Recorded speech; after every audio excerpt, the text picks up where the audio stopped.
Olá pessoal, nós vamos conversar um pouco hoje sobre o Gilberto Freire, que foi um sociólogo, antropólogo, historiador brasileiro, nascido em Recife, e que é considerado, na realidade, um dos principais, um dos primeiros sociólogos brasileiros. E o que é que o Gilberto Freire, qual é a grande contribuição dele? Gilberto Freire ele vai basicamente fazer um grande elogio das mestiçagens, em uma época que nós tínhamos aí muito preconceito reinando na ciência. Basta dizer que foi justamente na época em que ele vive, em que ele cresce, o Gilberto Freire ele nasce lá em 1900 e escreve aí seus livros na década de 30. E a gente vai observar que é justamente na década de 30 que os ideais nazistas de pureza racial estão em franca expansão. E eles não ficam só lá na Alemanha nazista. Eles se expandem pelo mundo inteiro. Então a ideia de que o branco é melhor, de que os mestiços seriam ruins, isso começa a avançar muito.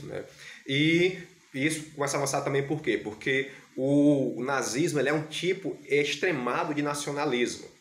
E existiam nacionalismos em vários cantos e estava-se chegando às conclusões que as raças deveriam ser puras, por assim dizer. Você tinha que ter o alemão isolado, você tinha que ter o japonês isolado, então as raças puras elas seriam supostamente melhor. E o Gilberto Freire vai na contramão disso tudo.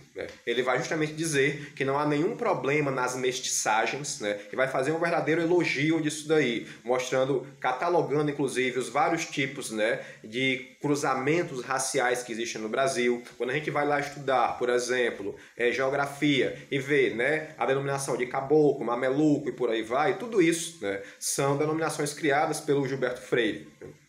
E ele vai falar também, justamente devido a essa questão das mestiçagens, que o Brasil ele seria uma terra que existiria certa democracia racial. Esse conceito ele é bastante criticado, tendo em vista que nós sabemos que a julgar a tonalidade da sua pele você pode ter tratamento diferente aqui no Brasil. Porém, o Gilberto Freire vai dizer que a diferenciação aqui no Brasil ela vai se dar muito mais por uma questão econômica do que pela questão racial. Então, pelo menos na lei, isso daí é observável, enquanto alguns países, como os Estados Unidos, em alguns momentos da sua Constituição você tinha apartheid, ou seja, que locais que só brancos poderiam visitar, o Brasil ele nunca teve isso.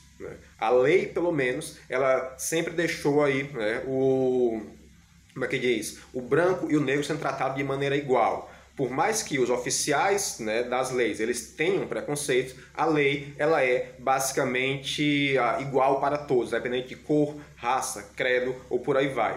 Então, nesse aspecto aí, nós podemos sim confirmar que existe certa democracia racial no Brasil, levando em consideração aí o histórico e se comparado a outros países. Com isso, não queremos dizer, é óbvio, que vivemos numa situação perfeita e que não existe racismo. Nós temos aí um princípio, por assim dizer, de democracia racial.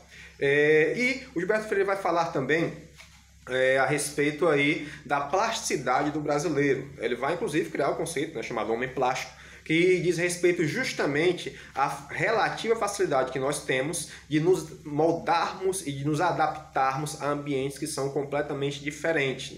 Então o Gilberto Freire vai fazer um elogio disso daí. Ele vai dizer, basicamente, que o brasileiro é um povo muito astuto, é um povo muito inteligente, e ele vai ter uma grande capacidade de se moldar à realidade para superar situações difíceis.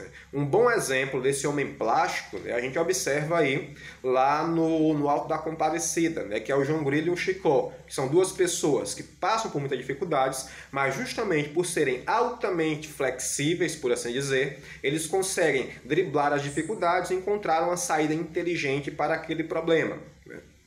Então, nós temos aí o Gilberto Freire como um grande escritor, foi autor de livros como Casa Grande Cesário, Sobrados e Mucamos, e tem entre as suas grandes contribuições para os dias de hoje a questão aí do elogio das mestiçagens,